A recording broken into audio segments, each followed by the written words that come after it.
NEET paper leak के बाद छात्रों का गुस्सा सड़कों पर उतर आया है। विरोध प्रदर्शन हर बीते दिन के साथ बढ़ता जा रहा है। दिल्ली के जंतर मंतर से पनपे कॉकरोचेस अब बिहार और मुंबई तक फैल गए हैं, जिन्हें भगाने की कोशिश या दवा सरकार ढूंढ पाने में फिलहाल असफल है। बहरहाल मेट्रो के दरवाजे बाईं और दाईं तरफ दोनों से बंद रहेंगे। मतलब आप समझ ही गए होंगे। इस वक्त देश का सबसे बड़ा मुद्दा यही है कि धर्मेंद्र प्रधान अपनी कुर्सी छोड़ें ताकि बच्चे अपनी पढ़ाई वाली कुर्सियों पर वापस लौट सके। प्रदर्शनकारियों की प्रमुख मांग शिक्षा मंत्री का इस्तीफा, परीक्षा व्यवस्था में सुधार और पेपर लीक के लिए जवाबदेही तय करना है। दिल्ली से शुरू हुआ यह आंदोलन अब केवल एक परीक्षा तक सीमित नहीं रहा। इसमें सरकारी भर्ती, परीक्षाओं से परेशान अभ्यर्थी और अलग अलग राज्यों के युवा भी जुड़ रहे हैं। लेकिन यहाँ एक सवाल है, छात्र सड़क पर क्यों हैं? क्योंकि उन्हें सड़क पर आने का बहुत शौक है? क्या हजारों युवा अपना घर, कॉलेज, लाइब्रेरी और कोचिंग छोड़कर सिर्फ धूप में नारे लगाने के लिए दिल्ली पहुंचे हैं? या फिर इस देश की परीक्षा व्यवस्था ने उनके सामने कोई दूसरा रास्ता छोड़ा ही नहीं? आप एक बच्चे से कहते हैं मेहनत करो, वो मेहनत करता है। आप कहते हैं मोबाइल छोड़ो, वो मोबाइल छोड़ देता है। आप कहते हैं त्योहार, शादी, दोस्ती और नींद भूल जाओ, वो सब कुछ भूल जाता है। लेकिन एग्जाम वाले दिन उसे पता चलता है कि जिस क्वेश्चन पेपर के लिए उसने अपनी जिंदगी के 3 साल लगा दिए, वो क्वेश्चन पेपर किसी दूसरे व्यक्ति के फोन में परीक्षा से पहले ही पहुंच चुका था। उसकी मेहनत हारती नहीं है, उसकी मेहनत को नीलाम कर दिया जाता है। और जब वो इसका विरोध करता है तो अचानक देश को उसकी पढ़ाई की चिंता होने लगती है। छात्रों को सलाह दी जाती है कि प्रदर्शन से उनकी पढ़ाई का नुकसान हो सकता है, जैसे पेपर लीक से नहीं, सवाल पूछने से उनका भविष्य बर्बाद हो रहा हो। कमाल की व्यवस्था है। पेपर लीक हो जाए तो धैर्य रखो, भर्ती सालों तक अटकी रहे तो धैर्य रखो, नतीजों में गड़बड़ी हो जाए तो जांच का इंतजार करो, पुलिस लाठी चलाए तो कानून का सम्मान करो। लेकिन मंत्री से इस्तीफा मांग दिया तो पढ़ाई खतरे में पड़ गई। इसलिए शायद हमारे सिनेमा ने दशकों पहले चेतावनी दे दी थी कि सत्ता को सबसे ज्यादा डर अपराधी से नहीं, सवाल पूछने वाले छात्रों से लगता है। मेरा नाम है अन्नू और आप देख रहे हैं मास्टर शॉट।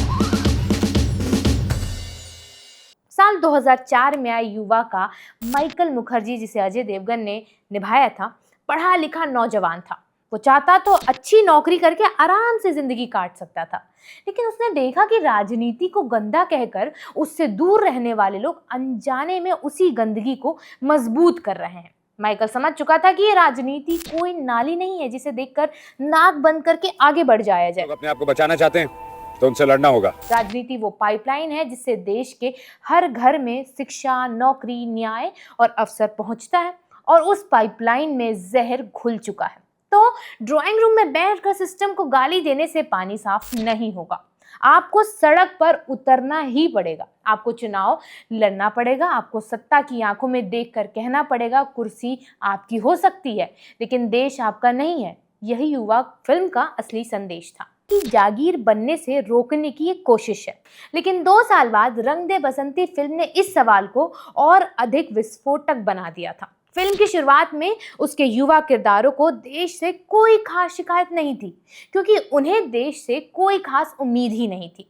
उनके लिए भगत सिंह, राजगुरु, सुखदेव और चंद्रशेखर आजाद इतिहास की किताबों में बंद रहे कुछ चेहरे थे। फिर उनका दोस्त अजय मर जाता है। उसकी मौत को व्यवस्था अपनी नाकामी मानने के बजाय उसी पायलट की गलती घोषित कर देती है। सवाल उठाने वाले परिवार को चुप कराने की कोशिश की जाती है और क्या हो रहा है? और अचानक उन युवाओं को समझ में आता है कि अंग्रेज चले गए, लेकिन सत्ता का चरित्र अपने आप लोकतांत्रिक नहीं हो जाता है। तिरंगा बदलने से व्यवस्था नहीं बदल जाती है। संविधान लिख देने से जवाबदेही अपने आप पैदा नहीं होती है। लोकतंत्र को जिंदा रखने के लिए हर पीढ़ी को अपने हिस्से के सवाल पूछने पड़ते हैं, जैसा अभी की पीढ़ी करने की कोशिश कर रही है। रंग दे बसंती में युवाओं द्वारा चुनी गई हिंसा को सही नहीं ठहराया जा सकता। लोकतांत्रिक विरोध और राजनीतिक हत्या के बीच स्पष्ट अंतर होता है। लेकिन फिल्म का सबसे पावरफुल मोमेंट गोली चलाना नहीं था, अगर आपको ऐसा लगता है। सबसे पावरफुल मोमेंट रेडियो स्टेशन से सच बोलना था।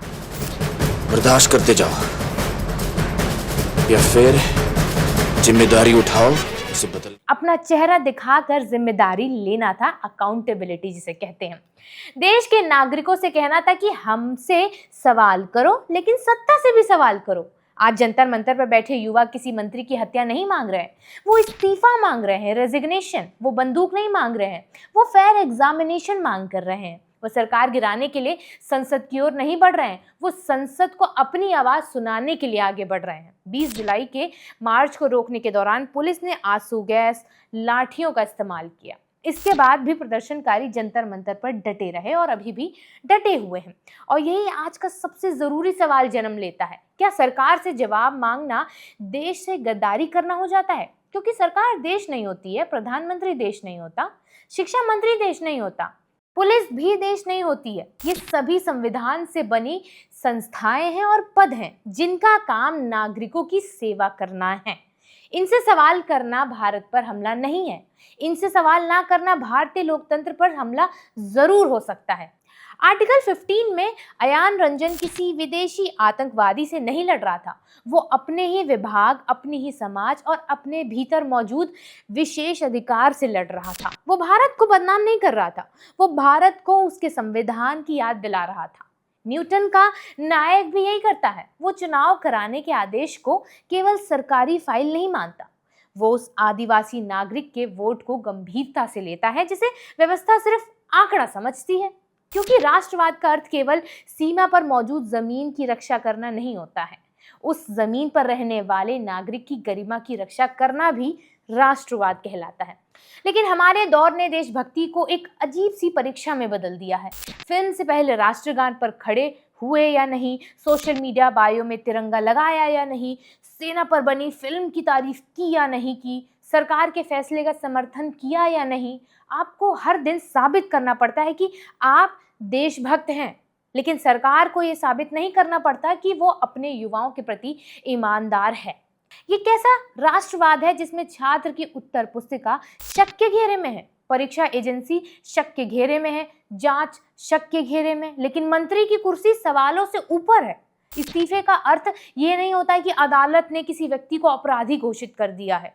इस्तीफे का अर्थ होता है राजनीतिक जिम्मेदारी।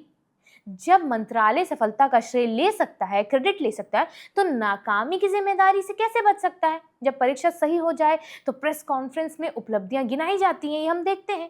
फिर परीक्षा व्यवस्था टूटे तो जिम्मेदार केवल कोई दलाल, कोई छोटा अधिकारी या कोई अदृश्य नेटवर्क कैसे हो जाता है? देश का युवा ये नहीं कह रहा है कि उसे भारत से नफरत है, वो कह रहा है कि उसे उस भारत से प्यार है जिसका वादा संविधान ने किया था।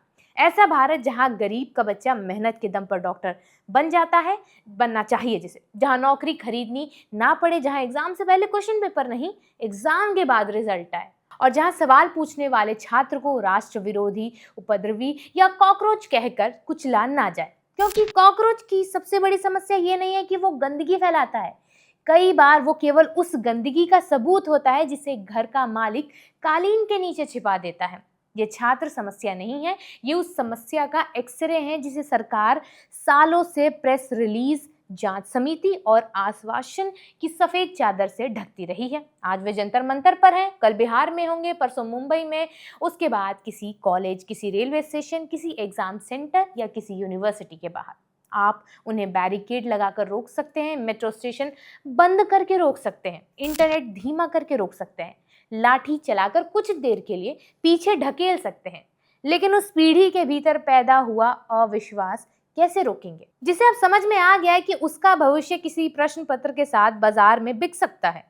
युवा ने कहा था राजनीति से भागो मत, रंग दे बसंती ने कहा था इतिहास के क्रांतिकारियों की तस्वीर मत पूजो, उनके सवालों को समझो। आर्टिकल 15 ने कहा था संविधान केवल दीवार पर लगा दस्तावेज नहीं है, सत्ता से किया गया नागरिकों का अनुबंधन है। और आज सड़क पर बैठा छात्र कह रहा है हम देश के खिलाफ नहीं है, हम उस व्यवस्था के खिलाफ हैं जो देश के भविष्य के खिलाफ काम कर रही है। सरकारें आएंगी, सरकारें चली भी जाएंगी, मंत्री बनेंगे, मंत्री हटेंगे, लेकिन हर बार जब किसी बच्चे की मेहनत पेपर लीक के नीचे कुचली जाएगी और देश चुप रहेगा, तब केवल एक परीक्षा रद्द नहीं होगी, भारत के लोकतंत्र से एक युवा का भरोसा रद्द होगा।